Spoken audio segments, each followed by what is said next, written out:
رب میری سوئی ہوئی تقدیر جگا دے،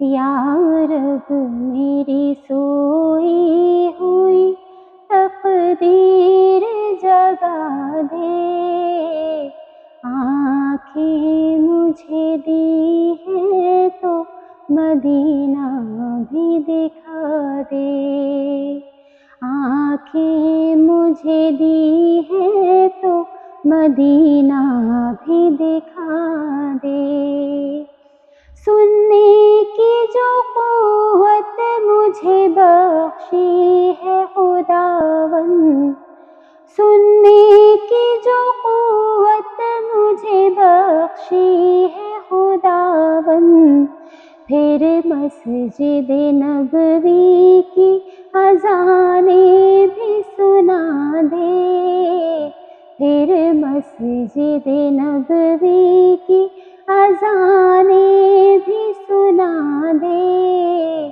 آنکھیں مجھے دی ہے تو مدینہ بھی دکھا دے، یا رب میری سوئی ہوئی تقدیر جگا دے، آنکھیں مجھے دی ہے تو مدینہ بھی دکھا دے، حوروں کی نہ غلماں کی نہ جنت کی طلب ہے، حوروں کی نہ غلماں کی نہ جنت کی طلب ہے، مدفن میرا سرکار کی بستی میں بسا دے، مدفن میرا سرکار کی بستی میں بسا دے، آنکھیں مجھے دی ہے تو مدینہ بھی دکھا دے، یا رب میری سوئی ہوئی تقدیر جگا دے، آنکھیں مجھے دی ہے تو مدینہ بھی دکھا دے۔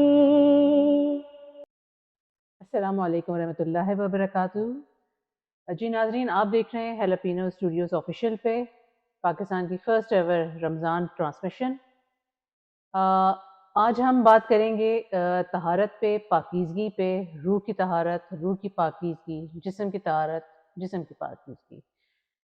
ہمارے ساتھ ہیں سید شہریار داؤد صاحب۔ السلام علیکم ورحمۃ اللہ وعلیکم السلام وبرکاتہ۔ ورحمۃ اللہ وبرکاتہ۔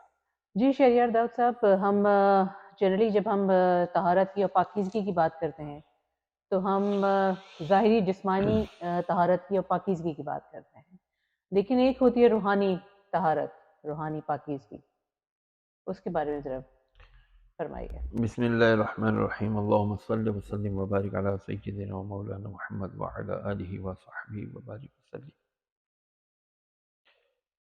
اللہ تبارک و تعالی قرآن مجید میں فرماتا ہے کہ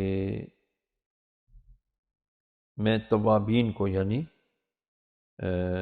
جو توبہ کرنے والے ہیں ان کو بھی پسند کرتا ہوں، اور جو طہارت حاصل کرنے والے ہیں، پاکی حاصل کرنے والے ہیں، میں ان کو بھی پسند کرتا ہوں۔ یہ اللہ تعالیٰ نے توبہ کرنے والوں کو اور طہارت حاصل کرنے والوں کو کیوں فرمایا کہ میں ان کو پسند کرتا ہوں؟ اس کی کئی وجوہات ہیں کہ جب ہم کوئی بھی کام کرتے ہیں تو کام شروع کرنے سے پہلے ہم اس جگہ کو صاف کرنا بہت ضروری سمجھتے ہیں۔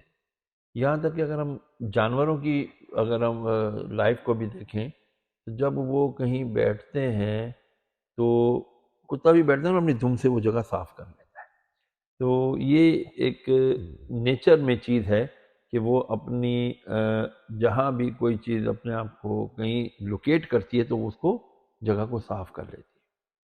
جیسے حضرت آدم علیہ السلام کو، حضرت حوا کو جب دنیا میں بھیجا گیا تو دنیا میں جنات آباد تھے، تو اللہ تعالیٰ نے ان کو فرمایا کہ چلو تم لوگ جاؤ یہاں سے، اب آدم علیہ السلام اس کی ذریت ان کی یا نسل آباد ہوگی۔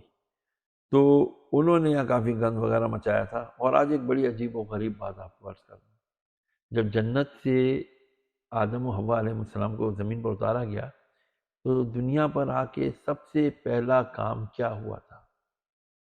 نہیں پتا، میں بتاتا ہوں۔ جب آدم علیہ السلام جنت سے تشریف لائے نا، تو جنت سے آتے آتے آپ نے وہاں کے درخت اور پودے پکڑ لیے تھے کچھ۔ آپ کے دونوں ہاتھوں میں درخت تھے، پودے تھے، جو آپ وہاں جنت سے لے آئے تھے۔ اور جب آپ کے قدم زمین پر پڑے نرم مٹی پہ، تو آدم علیہ السلام کے لیے بالکل نئی جگہ تھی۔ تو آدم علیہ السلام نے اللہ سے عرض کیا، اللہ یہ میں ان پودوں کا کیا کروں؟ تو اللہ تعالیٰ نے فرمایا کہ زمین کھودو، ذرا سے گڑھا کرو اور ان کو یہاں پر لگا دو، یہ تمہاری نسل کی بقا کی ضمانت ہے۔ تو پتہ چلا cultivation is the very first work has been done on this earth, کہ زمین پر جو سب سے پہلا کام ہوا وہ کلٹیویشن ہوئی ہے، کہ یہی پودے انسان بھی کھاتے ہیں، جانور بھی کھاتے ہیں، اسی سے وہ پھر کھاد بھی بنتی ہے، اور اسی سے ساری ایک نیوٹریشن کا ایک سلسلہ، ایک سائیکل چلتا ہے، ٹھیک ہے نا؟ تو یہ پودے ہماری ایٹماسفیئر کو پاکیزہ کرتے ہیں، کاربن ڈائی آکسائڈ لیتے ہیں اور وہ آکسیجن جو ہے نا باہر ایکسہیل کرتے ہیں، نکال دیتے ہیں۔ پتہ چلا کہ ہر چیز کی پاکی اور طہارت ہے، جیسا کہ رسول کریم علیہ السلام نے ارشاد فرمایا، مفہوم ہے کہ دلوں کو بھی زنگ لگ جاتا ہے جیسے کہ لوہے کو زنگ لگ جائے جب اسے پانی لگتا ہے۔ تو اے لوگوں، تم اپنے دلوں کے زنگ کو پاک کیا کرو، کس سے؟ اللہ کا ذکر کثرت سے کر کے اور موت کو کثرت سے یاد کر کے۔ بزرگان دین کا بھی یہ طریقہ رہا کہ وہ پاکی اور خاص طور پہ روحانی بالیدگی اور پاکیزگی اور طہارت کے لیے بہت زیادہ کام کیا کرتے تھے، جیسا کہ شاید میں نے پہلے کسی پروگرام میں عرض بھی کیا تھا کہ ابو علی سینا رحمۃ اللہ علیہ، یہ جب ایک اپنے خلیفہ وقت کے فیملی ڈاکٹر تھے، اور ان کے لیے ان کے دربار میں خاص ایک سیٹ لگائی جاتی تھی، کرسی لگائی جاتی تھی جس پر وہ بیٹھا کرتے تھے، اور بڑی ممتاز ڈسٹنگوشڈ پلیس ہوتی تھی ان کی بیٹھنے کی۔ تو خلیفہ وقت کا یہ شوق تھا، ایک ان کی ایک عادت تھی کہ ہر جمعرات کو وہ بزرگان دین میں سے کسی کو بلا کر ان سے واعظ و نصیحت کروایا کرتے تھے۔ تو ایک مرتبہ ایک بزرگ رحمۃ اللہ علیہ آئے اور انہوں نے فرمایا کہ جو دل ہے نا، یہ اللہ تبارک و تعالیٰ کا بہت بڑا ایک اللہ کی معرفت کا ایک خزینہ ہے، اور اس کے اوپر بھی زنگ لگ جاتا ہے، جیسا کہ نبی کریم علیہ السلام نے فرمایا۔ اب اس کی پاکیزگی اور اس کی طہارت کے لیے اس پر جو ہے اللہ کے ذکر کی ضربیں لگائی جائیں تاکہ یہ پاک اور صاف ہو۔ اب ابو علی سینا بیٹھے تھے، کہنے اس وقت وہ کسی اللہ والے کے قدموں پہ نہیں گرے تھے، تو وہ کہنے لگے یار بابا جی عجیب باتیں کرتے ہیں، دل تو پمپنگ اسٹیشن ہے، یہاں سے غیر صاف شدہ خون لیتا ہے، اس کو پیوریفائی کر کے آکسیجنیٹ کر کے پوری باڈی میں پمپ کر دیتا ہے، یہ کیسی باتیں کر رہے ہیں، دل کو کبھی زنگ لگ سکتا ہے؟ تو اللہ والوں کی خدمت میں نہیں بیٹھے تھے اس وقت، نہیں سوچ بنی تھی۔ تو حضرت وہ جو بزرگ تھے انہوں نے فوراً ان کو وائبز آ گئیں، ان کو لہریں آ گئی، کیونکہ حضور کی حدیث ہے کہ اللہ مومن کی فراست سے بچو کہ وہ اللہ کے نور سے دیکھتا ہے۔ تو آپ نے فوراً فرمایا ابے وہ گدھے کھڑا ہو جا۔ اب وہ علی سینا حیران پریشان کہ مجھے گدھا کہہ دیا، اتنی بڑی میں سیلیبریٹی اور میں اتنا بڑا ڈاکٹر، اور مجھے انہوں نے گدھا کہہ دیا؟ فرمایا ہاں تجھے کہہ رہا ہوں گدھا، چل کھڑا ہو۔ اب تو جو غصے کے مارے ان کا برا حشر، ان کے ہاتھ یوں مٹھیوں میں بنچ گئے، آنکھیں سرخ ہو گئی، گلے کی رگیں پھول گئیں۔ آپ نے فرمایا بیٹا بیٹھ جا بیٹھ جا، فقط 2 بار تجھے میں نے گدھا کہا تو تیری پوری کیفیت کیا ہو گئی کہ آنکھیں سرخ ہو گئی سفید سے، تیرے سیدھے ہاتھ مٹھیوں میں تبدیل ہو گئے، تیری پوری باڈی کے اندر اسٹفنس آ گئی۔ ارے 2 بار گدھا کہنے سے اتنی چینجز آئی، اتنی تبدیلی آئی، تو بار بار اللہ اللہ کہے گا تو تیرے دل میں چینج نہیں آئے گا، وہ پاکیزہ نہیں ہوگا، وہ صاف نہیں ہوگا۔ تو ابو علی سینا رحمۃ اللہ علیہ پھر ان کے بزرگوں کے قدموں پہ گرے، ان سے معافی مانگی، توبہ کی، اور پھر ایسے ہو گئے کہ آج دنیا میں ان کا نام ہے۔ کہنے کا مطلب یہ ہے کہ پاکیزگی ہر طرح کی ہوتی ہے۔ اللہ تبارک تعالیٰ نے ہمارے مال کو پاک کرنے کا طریقہ بتا دیا، زکوٰۃ۔ اللہ تبارک تعالیٰ نے ہمارے جسم انسانی کو پاک کرنے کا کیا طریقہ بتا دیا؟ رمضان کے روزے رکھو۔ تو یہ ماہ رمضان جو آیا ہے یہ اصل میں ہمیں پاک کرنے کے لیے آیا ہے، ہمیں منزہ مزکہ کرنے کے لیے آیا ہے، تاکہ ہم اپنی زندگیوں کے اندر پاکیزگی اور طہارت حاصل کر کے جسمانی طہارت و پاکی کے ساتھ ساتھ ہم اپنی فکری پاکیزگی لائیں. ہماری سوچ غلیظ ہو گئی ہے، گندی ہو گئی ہے، ناپاک و نجس ہو چکی ہے، اس کو پاک کریں. کس طرح؟ ماہ رمضان کے روزے رکھیں، اپنے آپ کو اچھی صحبت کے اندر بزی رکھیں، اپنے آپ کو لے جائیں ایسے لوگوں کی صحبت میں بٹھائیں کہ جن کو دیکھ کے، جن کی باتیں سن کر اللہ یاد آئے، ہمارے دلوں کے جو میل کچیل ہے وہ ختم ہو جائے، کٹ جائے. تو پتہ چلا کہ پاکیزگی، طہارت یہ بہت ضروری ہے. جیسا کہ قرآن مجید کو اللہ نے فرمایا کہ وَلَا يَمَسُّهُ القرآن الا المطہرون، کہ تم اس وقت تک قرآن کو مت مس کرو، چھوؤ جب تک کہ تم پاک نہ ہو جاؤ. یعنی وضو کے بغیر اور پاک ہو کر کے ہم قرآن مجید کو ہاتھ لگائیں، بغیر پاکی کے ہم قرآن مجید کو نہیں حاصل کر سکتے. اسی طرح جب ہم وضو کرتے ہیں اس وقت بھی ہم یہی دعائیں پڑھتے ہیں کہ اے اللہ تو میرے سارے چہرے کے گناہوں کو معاف کر دے، میرے ہاتھوں کے گناہوں کو معاف کر دے. یہاں تک کہ بعض بزرگان نے جن کے بارے میں پتہ چلتا ہے، معلومات ملتی ہیں کتابوں میں، کہ جب لوگ وضو کر رہے ہوتے تھے تو اللہ نے ان کی آنکھوں میں اتنا نور داخل کیا تھا کہ وہ لوگوں کے گناہ جو جھڑ رہے ہوتے تھے، پانی سے دھل رہے ہوتے تھے، وہ گناہ گرتے ہوئے دیکھ رہے ہوتے تھے. یار یہ دیکھو، اس نے اس ہاتھ سے کسی کو چماٹ مارا تھا، اس ہاتھ سے اس نے کسی کا مال اٹھایا تھا، اس ہاتھ سے اس نے اپنے جو ہے نا گھر کے اندر جو ہے نا غلط کام کیا تھا. مطلب کہ اس کو، ان کے گناہوں کو وہ دیکھ لیا کرتے تھے. پھر وہ اللہ سے دعائیں مانگتے تھے، یا اللہ تو ہم سے یہ نور چھین لے کہ ہمیں لوگوں کے عیب نظر آئے. تو پتہ چلا جب حضور کی حدیث ہے، حضور نے فرمایا جب تم وضو کرتے ہو تو جب تم چہرے پہ پانی ڈالتے ہو تو تمہارے چہرے کے گناہ، آنکھوں کے گناہ، کان کے گناہ، منہ کے گناہ یہ اللہ تعالیٰ جھاڑ دیتا ہے. ہاتھوں کے گناہ جب ہاتھ دھو لیتے ہو تو وہ گناہ جھڑ جاتے ہیں. سر کا مسح کرتے ہو، سر پر سے گناہوں کا سر انبار ہٹ جاتا ہے. اور پیروں کو دھو لیتے ہو تو اللہ تمہارے پیروں کے سارے گناہوں کو معاف کر کے تمہیں پاک، منزہ اور مزکہ اور مصفہ کر کے جو ہے نا اپنی بارگاہ میں کھڑا کرتا ہے. کہ جب بندہ اللہ کی بارگاہ میں داخل ہو، حاضر ہو، اس وقت وہ پاک صاف ہونا چاہیے. اگر وہ پاک صاف نہ ہوتا تو پھر ذرا سوچئے وہ کس طرح، کس منہ سے اللہ تعالیٰ سے مانگتا. یہ اللہ تعالیٰ کی صفت ہے، اللہ جمیل ویحب الجمال، کہ اللہ جمیل ہے، خوبصورت ہے، اور اللہ تعالیٰ خوبصورتی کو پسند فرماتا ہے. تو پاک صاف ہونا، دھونا دھانا، غسل کرنا، وضو کرنا، یہ ہمیں خوبصورت بناتا ہے. تو یہ رمضان کا روزہ، یہ اس کی عبادتیں، یہ تراویح، یہ زکوٰۃ، یعنی جو کچھ بھی ہم اس ماہ رمضان میں کرتے ہیں، جو اللہ تعالیٰ نے اتنا بڑا ہمیں انعام عطا فرمایا ہے، یہ اصل میں، حقیقت میں ہماری ذہنی، فکری، جسمانی، روحانی، نفسانی ہر قسم کی پاکی اور طہارت دینے کے لیے آتا ہے. بٹ ہمیں اس طہارت پاکی کو سمجھنے کی ضرورت ہے، انڈرسٹینڈ کر کے امپلیمنٹ کرنے کی ضرورت ہے.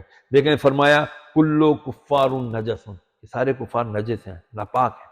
لیکن وہ اس لیے نہیں ناپاک ہیں کہ ان کے کپڑوں پہ یا جسموں پہ ناپاکی کوئی نجاست لگی ہوئی ہے، نہیں، وہ اپنے ایمان کی نجاست کی وجہ سے نجس ہیں. کہ وہ اللہ کو ایک اگر نہیں مانتے، وہ رسول خدا علیہ وسلم کی رسالت اقرار نہیں کرتے، تو اس کا مطلب ہے کفر میں مبتلا ہیں، وہ شرک میں مبتلا ہیں، وہ ایسے تمام معاملات میں مبتلا ہیں جو اللہ اس کے رسول کی شریعت کے منافی ہیں. تو پھر اسی لیے فرمایا کہ کلو کفار نجسن، کہ کافر سارے نجس ہیں، ناپاک ہیں، ہمیں ان کے ساتھ دوستی نہیں رکھنی. اسی لیے حضور علیہ السلام نے فرمایا کہ بندہ کل قیامت کے دن اپنے دوست کے ایمان پر اٹھایا جائے گا، تو دیکھ لے دوست کس کو بنا رہا ہے. اسی طرح ایک حدیث جو ہم سنتے ہیں نا، انما الاعمال بالنیات، کہ عملوں کا دار و مدار نیتوں پر ہے. اسی طرح ایک اور حدیث بھی بخاری شریف کی، انما الاعمال بالخواتیم، کہ اعمال کا دار و مدار خاتمے پر ہے. اگر ایمان پر خاتمہ ہوا جنت ملے گی، خدا نخواستہ ایمان پر خاتمہ نہ ہوا تو پھر جنت کا تو سوال ہی پیدا نہیں ہوتا. صاحب ایمان مرنا یہ بہت بڑی نعمت ہے، اور صاحب ایمان وہی مرتا ہے کہ جو وضو کا پابند ہو، جو طہارت کا پابند ہو، جو پاک صاف ہو کر کے اپنی پاکیزہ سوچ، فکر، ذہنی، جسمانی، روحانی بالیدگی اور کثافتوں سے پاک اپنے آپ کو جب اللہ کی بارگاہ میں پیش کرتا ہے تو اللہ تبارک تعالیٰ پھر اسے عطا کرتا ہے. کیا عطا کرتا ہے؟ فرمایا کلوا واشربوا ہنیئا مریئا، اور ہماری دی ہوئی ستھری چیزوں میں کھاؤ پیو اور خوب انعامات حاصل کرو. تو ہمیں اللہ تبارک تعالیٰ نے یہ ماہ رمضان عطا فرمایا، ہمیں اللہ تبارک تعالیٰ نے یہ ماہ غفران عطا فرمایا، جس کے اندر اللہ تعالیٰ نے ہمارے لیے نعمتیں رکھ چھوڑی ہیں. اور پاکیزہ ہونا پاک صاف ہونا یہ سب سے بڑی نعمت ہے. کاش کہ ہم اس نعمت کو پہچانیں، جانیں اور اسے اپنے اوپر نافذ کریں، اور نہ صرف نافذ کریں بلکہ اس کو دوسروں تک آگے کنوے بھی کریں، تاکہ ہماری نسلوں کو پتہ چلے کہ ہاں جی غسل، وضو، یہ تمام چیزیں ہمارے لیے کتنی لازمی ہیں. غسل میں 3 فرض کیوں ہیں، وضو میں 4 فرض کیوں ہیں، یہ سب باتیں ہمیں پتہ ہونی چاہیے. میں چاہتا ہوں کہ آج کے پروگرام کے توسط سے عرض بھی کر دوں کہ غسل کے اندر جو 3 فرض ہیں وہ کیا ہیں. کہ کلی کرنا، روزے میں یہ احتیاط کرنی ہے کہ حلق کے نیچے پانی نہ اترے، اچھی طرح سے پورے منہ میں پانی اچھی طرح گھمانا، ہر دانت کی ہر کیویٹیوں گھیڑکیوں میں پانی چلا جائے. اسی طرح پھر ناک، یہ پہلا فرض ہے کلی کرنا غسل کا. پھر ناک نرم ہڈی تک پانی بہانا، پہنچانا، لیکن اتنا بھی نہ چڑھائے کہ وہ دماغ تک پہنچے تو روزہ ہی ٹوٹ جائے. تو روزے کے حالت میں احتیاط کرے اور ناک اچھی طرح صاف کرے، غسل اگر اس کے اوپر واجب ہے. اور پھر تیسرے پورے جسم پر، ظاہری جسم کے اوپر پانی بہانا. یہ غسل کے 3 فرض ہو گئے. اور وضو کے جو 4 فرض ہیں وہ چہرہ دھونا، یعنی چہرے کی تعریف یہ ہے کہ جہاں سے بال ماتھے پہ جمتے ہیں، سٹارٹ ہوتے ہیں، وہاں سے لے کے ٹھوڑی کے نیچے تک، ایک کان کی لو سے دوسرے کان کی لو تک، یہ سارا چہرہ ہے. اس کے ہر حصے پہ کم از کم 2 پانی، 2 بوند پانی جو ہے نا بہہ جائے، یہ چہرہ دھونا ہے. اس طرح دونوں ہاتھوں کا کونیوں سمیت دھونا، یہ بھی فرض ہے وضو کا دوسرا فرض. چوتھائی سر کا مسح کرنا، یعنی سر کا مسح کرنا، یہ بھی فرض ہے. اور دونوں پیر ٹخنوں سمیت دھونا، یہ بھی فرض ہے. یہ وضو کے 4 فرض ہیں. ہمیں اللہ تبارک تعالیٰ سے دعا کرنی چاہیے کہ اللہ تعالیٰ ہمیں یہ بنیادی معلومات، بنیادی دینی فرائض ہمیں معلوم ہونے چاہیے، تاکہ ہم ان کو عمل کر کے جب اللہ کی بارگاہ میں حاضر ہوں گے تو اللہ تبارک تعالیٰ ضرور ہم پر اپنا انعام و اکرام کرے گا اور اپنی نعمتوں سے ہمیں سرفراز کرے گا انشاءاللہ. آمین ثم آمین. جی ناظرین، بڑھتے ہیں ہم اپنے آخری سیگمنٹ کی طرف، کلام رمضان. اس سے پہلے ہم آپ سے اجازت طلب کرتے ہیں. کل انشاءاللہ پھر ملاقات ہوگی. تب تک کے لیے ہم سب کو اپنی دعا میں یاد رکھیے اور اپنے شہر کے اوقات کے حساب سے اپنا روزہ افطار کیجیے. اللہ حافظ. در نبی پر پڑا رہوں گا، پڑے ہی رہنے سے کام ہوگا. در نبی پر پڑا رہوں گا، پڑے ہی رہنے سے کام ہوگا. کبھی جو قسمت کھلے گی میری، کبھی تو میرا سلام ہوگا. کبھی تو قسمت کھلے گی میری، کبھی تو میرا سلام ہوگا. خلاف معشوق کچھ ہوا ہے، نہ کوئی عاشق سے کام ہوگا. خلاف معشوق کچھ ہوا ہے، نہ کوئی عاشق سے کام ہوگا. خدا بھی ہوگا ادھر بھی ہے دل، جدھر وہ عالی مقام ہوگا. خدا بھی ہوگا ادھر بھی ہے دل، جدھر وہ عالی